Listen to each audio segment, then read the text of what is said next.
Menjadi konten kreator adalah pekerjaan yang menyenangkan dan paling mudah. Kenapa? Karena kita tidak diminta ijazah saat menjadi konten kreator. Selain itu, kita juga bisa berpenghasilan lewat Facebook dan YouTube setiap bulannya. Assalamualaikum warahmatullahi wabarakatuh. Apa kabar semuanya? Semoga Anda semuanya sehat selalu dan bahagia selalu, serta semoga selalu dipermudah segala sesuatunya. Amin. Oke, di video kali ini saya akan membagikan tips gimana sih caranya menjadi konten kreator pemula di Facebook dan di YouTube, yang mana nanti kita akan mendapatkan penghasilan lewat konten-konten yang kita buat. Yang penting kita mau belajar dan mau kreatif serta mau konsisten. Kenapa harus belajar? Karena di Facebook dan di YouTube itu tentu saja ada aturan-aturannya. Konten apa yang boleh dan tidak boleh diposting sehingga nantinya bisa memenuhi syarat untuk monetisasi. Mungkin buat Anda yang masih pemula bingung apa itu monetisasi. Monetisasi adalah sebuah fitur untuk kita gunakan di Facebook dan di YouTube agar kita mendapatkan penghasilan lewat konten-konten yang kita upload atau yang kita posting di akun YouTube kita dan di akun Facebook kita. Nah, untuk syarat monetisasi YouTube dan Facebook sebenarnya bisa kita pelajari langsung di fitur monetisasi Facebook ataupun YouTube. Di video kali ini saya akan membagikan saja tips bagaimana sih cara memulai menjadi konten kreator. Yang pertama, siapkan tema konten. Kita bisa membuat konten apa? Apakah kita mau membuat konten tutorial atau hiburan dan lain-lain? Saran saya dan memang yang paling banyak diminati di YouTube dan di Facebook itu adalah konten edukasi atau tutorial dan juga hiburan. Kenapa? Karena orang-orang membuka sosial media baik itu YouTube atau Facebook, mereka mencari informasi atau edukasi, entah itu tentang perkontenan atau misalkan tutorial masak, tutorial menjahit dan lain sebagainya. Yang kedua, orang-orang membuka sosial media itu untuk mencari hiburan. Ketika mereka lelah, bosan, mereka membuka sosial media supaya bisa menghibur diri sendiri tanpa harus keluar rumah. Jadi bisa melihat hiburan sehingga rasa lelah itu bisa terlupakan.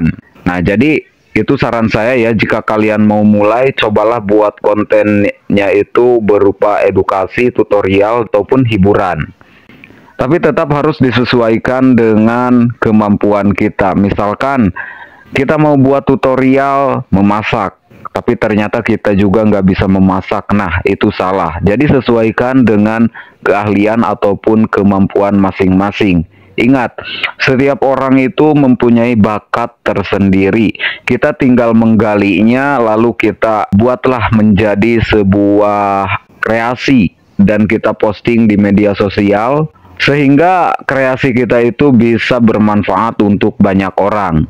Nah, setelah kita menyiapkan tema konten yang mau kita buat, barulah kita mulai membuat konten dan kita posting di akun sosial media kita. Kita bisa memilihnya YouTube atau Facebook. Bisa juga kita menjalani kedua-duanya. Seperti saya kan, saya juga di Facebook masih tetap berjalan walaupun agak jarang posting kontennya, karena yang saya fokuskan adalah di YouTube. Sebab alhamdulillah saya udah kurang lebih 5 tahun bekerja ataupun menjadi konten kreator di YouTube ini, dan alhamdulillah gaji pun tiap bulan cair. Ya walaupun gak seberapa, tetapi harus kita syukuri dan tetap kita jalani. Nah, setelah kalian mulai memposting konten, kalian harus konsisten. Artinya jangan hanya sekali posting aja, hiraukan view. Ketika kita memposting satu konten, misalkan baru pertama kali ya memposting konten, terus gak ada yang nonton, itu sangat wajar sekali. Karena apa? Karena akun kita itu belum terbaca oleh algoritma dan juga belum dikenali oleh audiens atau penonton. Nah, jadi di dunia perkontenan ini konsisten sangat diperlukan. Usahakan posting konten setiap hari, tetapi jangan sampai mengganggu aktivitas di dunia nyata kita. Saya rasa membuat konten itu mudah sekali, apalagi kalau kita membuat konten sesuai skill atau sesuai keahlian kita. Jadi itu nggak akan membuat kita terbebani. Ya, anggap aja sebagai hiburan dan menyalurkan bakat yang tujuannya nanti supaya kita bisa memonetisasi konten-konten kita. Untuk monetisasi YouTube dan Facebook ini tidak jauh berbeda ya persyaratannya. Namun mungkin yang berbeda itu di jam tayang dan minimal followers atau minimal subscriber. Facebook lebih mudah monetisasinya, tetapi Facebook itu sensitif, jadi kita harus sering-sering belajar. Artinya harus sering-sering mempelajari jenis-jenis konten yang boleh dan tidak boleh diposting. YouTube memang syarat monetisasinya itu agak sulit, tetapi uniknya di YouTube itu kita bisa membuat konten, misalkan kita ahli dalam sebuah aplikasi ya. Misal aplikasi TikTok tuh, kita sudah mahir main TikTok sehingga kita juga bisa berpenghasilan dari TikTok. Nah, kita bisa sharing pengalaman kita main TikTok, kita buatkan konten lalu kita upload di YouTube, itu boleh. Tetapi kalau di Facebook nggak boleh kita membahas platform lain. Kalaupun mau membuat konten edukasi, ya sudah, kita bahas saja tentang Facebook. Nah, jadi intinya untuk kalian pemula yang mau berpenghasilan lewat YouTube dan Facebook, pokoknya siapkan dulu ide konten. Dan banyak yang bertanya, Bang, apakah saya boleh membuat kontennya itu random? Artinya tidak satu tema. Boleh banget. Justru itu juga nanti kita akan bisa menemukan jenis konten apa yang ramai di akun kita. Tidak ada aturan kita harus membuat konten dengan satu tema. Iya, memang bagusnya itu kita buat konten di dalam satu tema supaya apa? Supaya akun kita itu mudah dikenal. Artinya kita akan punya branding diri bahwa akun kita itu membahas edukasi misalkan, atau membahas tentang tutorial memasak. Itu hanya sekedar contoh aja ya. Jadi satu tema itu untuk mempermudah audiens mengenali akun kita, siapa kita dan apa isi konten kita. Kalaupun harus random, misalkan hari ini kita posting hiburan, besoknya kita posting tutorial, besoknya lagi kita posting vlog, itu nggak masalah dan tidak akan menjadi pelanggaran selama adegan-adegan yang kita tampilkan di dalam video itu memenuhi kebijakan Facebook ataupun YouTube. Oh iya, di sini saya sekalian mau buka kelas online, tetapi di WA aja ya, supaya kita berkomunikasinya lebih mudah.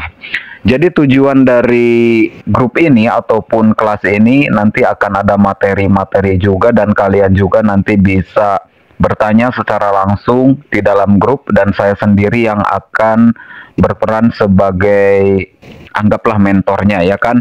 Dan saya akan sharing sesuai pengalaman saya selama menjadi konten kreator di Facebook dan juga di YouTube.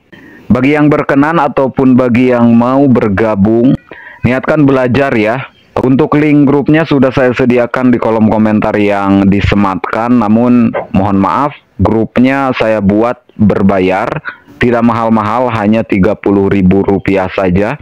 Jika kalian nanti berminat untuk gabung, kalian tinggal klik linknya, nanti akan dibawa ke proses pembayaran. Jadi setelah kalian membayar, kalian akan bisa mengakses link grupnya dan langsung masuk ke grup tersebut.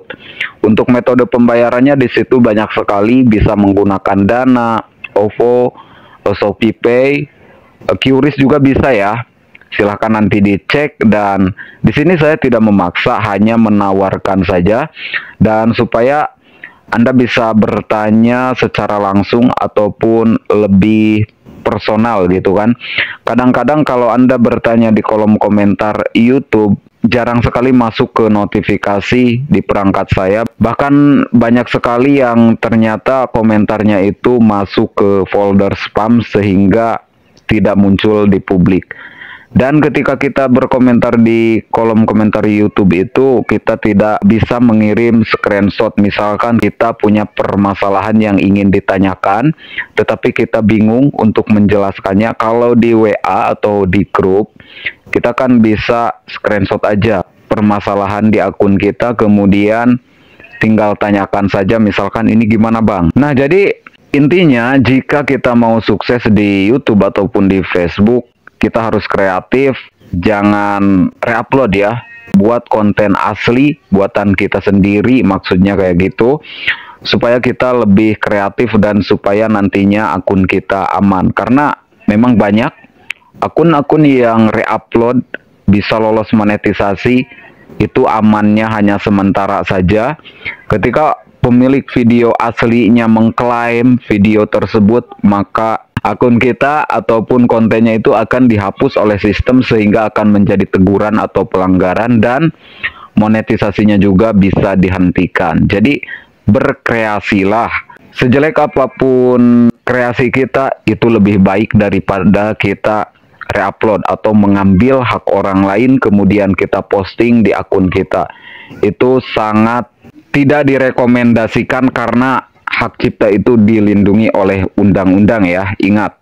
Nah, selain kreatif juga kita harus konsisten. Jangan mudah menyerah. Misalkan kita masih gagal nih, coba kita posting-posting lagi. Karena apa? Karena di sosial media ini, terutama di YouTube ataupun di Facebook, itu ada yang namanya faktor keberuntungan. Banyak kok yang kontennya asal-asalan tetapi mereka ternyata sukses dan gajian tiap bulan. Ya, sampai sini semoga video ini bermanfaat untuk semuanya, dan yang mau bergabung boleh cek link grupnya di kolom komentar yang disematkan. Saya tidak memaksa, hanya untuk yang berminat saja. Sampai jumpa di video-video saya berikutnya. Assalamualaikum warahmatullahi wabarakatuh.